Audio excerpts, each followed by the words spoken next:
मल्लिका और जतिन को आज तलाक के कागज मिले थे। दोनों साथ ही कोर्ट से बाहर निकले थे। दोनों के परिजन साथ थे और उनके चेहरे पर विजय और सुकून के निशान साफ झलक रहे थे। 4 साल की लंबी लड़ाई के बाद आज फैसला हुआ था।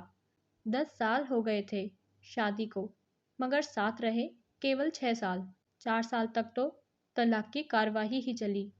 मल्लिका के हाथ में दहेज के सामान की लिस्ट थी जो अभी उन्हें जतिन के घर से लेना था। जतिन के हाथ में गहनों की लिस्ट थी जो उसने मल्लिका से लेनी थी। साथ में कोर्ट का वह आदेश जिसमें जतिन ने 10 लाख रुपए एक मुश्त मल्लिका को देने थे। मल्लिका और जतिन दोनों एक ही टेम्पो में बैठकर जतिन के घर पहुंचे। दहेज में दिए सामान की निशानदेही मल्लिका को ही करनी थी। मल्लिका 4 साल बाद ससुराल जा रही थी।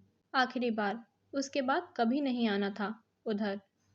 सभी परिजन अपने अपने घर जा पहुंचे। बस 3 ही प्राणी बचे थे, मल्लिका, जतिन और मल्लिका की माँ। जतिन घर में अकेले ही रहता था। माँ बाप और भाई आज भी गांव में ही रहते थे। मल्लिका और जतिन का इकलौता बेटा जो इस समय 7 वर्ष का है, कोर्ट के फैसले के अनुसार बालिग होने तक मल्लिका की देखरेख में ही रहेगा। जतिन महीने में एक बार उससे मिल सकता है।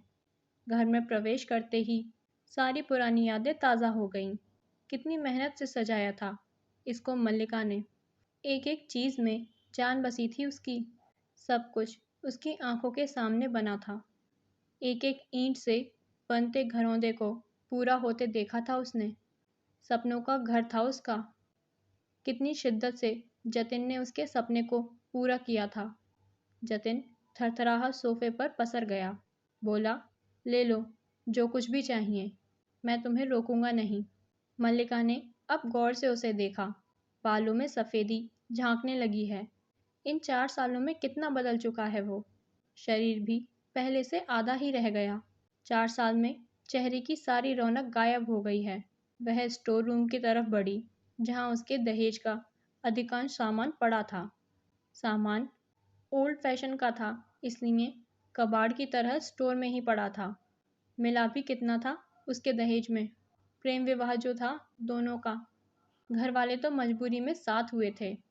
प्रेम विवाह था तभी तो नज़र लग गई किसी की, क्योंकि एक प्रेमी युगल को हर कोई टूटते हुए देखना चाहता है।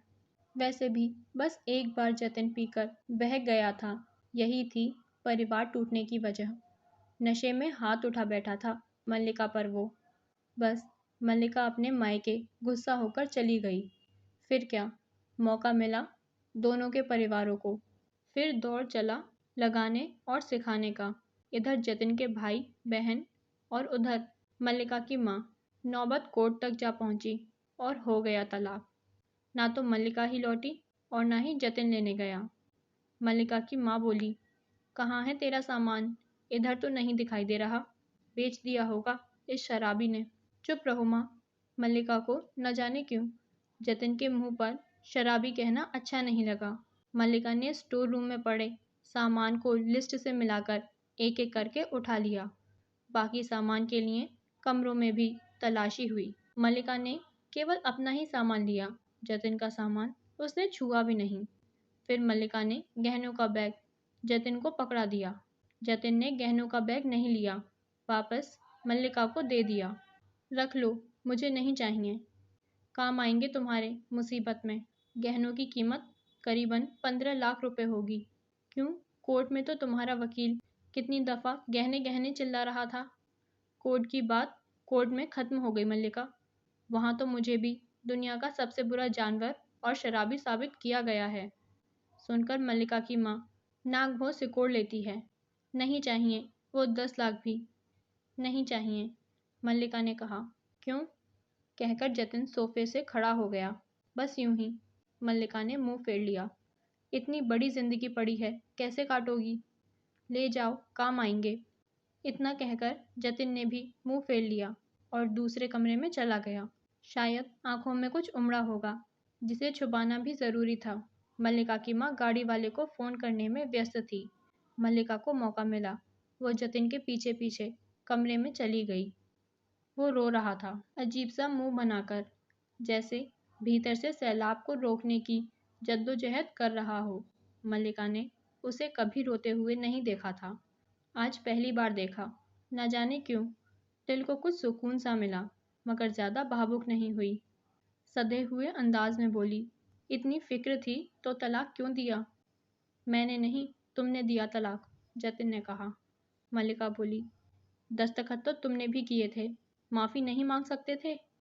जतिन ने कहा, मौका कब दिया तुम्हारे घर वालों ने? जब भी फोन किया काट दिया। मल्लिका बोली, घर भी आ सकते थे, जतिन ने कहा। हिम्मत नहीं थी। इतने में मल्लिका की माँ आ गई। वो उसे हाथ पकड़कर ले गई, साथ ही मल्लिका को डांटने लगी। अब क्यों मुंह लग रही है इसके? अब तो रास्ता भी खत्म हो गया। माँ बेटी सोफे पर बैठकर गाड़ी के आने का इंतजार करने लगी। मल्लिका के भीतर भी कुछ टूट सा रहा था। दिल बैठा जा रहा था। वो सुन्न सी पड़ती जा रही थी। जिस सोफे पर बैठी थी उसी को गौर से निहारती है और सोचने लगती है, कैसे कैसे बचत करके जतिन ने और उसने यह सोफा खरीदा था। पूरे शहर में घूमी थी, तब कहीं पसंद आया था। फिर उसकी नज़र सामने सूख गई तुलसी पर पड़ती है। कितनी शिद्दत से देखभाल करती थी। इसके साथ तुलसी भी घर छोड़ गई। घबराहट और बढ़ी तो वह उठकर अंदर चली गई। माँ ने पीछे से पुकारा, मगर वो नहीं रुकी। जतिन बेड पर उल्टा मुंह पड़ा था। एक बार तो दया आई उस पर, मगर वो जानती थी कि अब तो सब कुछ खत्म हो चुका है, इसलिए उसे भावुक नहीं होना है। उसने सरसरी निगाहों से कमरे को देखा। अस्त व्यस्त हो गया है पूरा कमरा। कहीं कहीं तो मकड़ी के जाले झूल रहे हैं। कितनी नफरत थी उसे मकड़ी के जालों से। फिर उसकी नज़र कमरे में लगी चारों तरफ तस्वीरों पर पड़ी, जिसमें वो जतिन के साथ लिपट कर मुस्कुरा रही है। कितने सुनहरे दिन थे वो। इतने में फिर उसकी माँ आ गई और हाथ पकड़कर बाहर ले गई। बाहर गाड़ी आ गई थी। सामान गाड़ी में डाला जा रहा था। मल्लिका सुन सी बैठी थी। जतिन गाड़ी की आवाज़ सुनकर बाहर गया। अचानक जतिन कान पकड़कर घुटने के बल बैठ गया। बोला, मत जाओ मल्लिका, माफ़ कर दो। शायद यही दो शब्द थे जिन्हें सुनने के लिए वह 4 साल से तड़प रही थी। सब्र के सारे बांध एक साथ टूट गए। मल्लिका ने कोर्ट के फैसले का कागज निकाला और फाड़ दिया। माँ कुछ कहती इससे पहले ही वो जतिन से लिपट गई। साथ में दोनों ही रोते जा रहे थे। दूर खड़ी मल्लिका की माँ समझ गई, कोर्ट का आदेश दिलों के सामने कागज से ज्यादा और कुछ नहीं। काश इनको पहले मिलने दिया होता।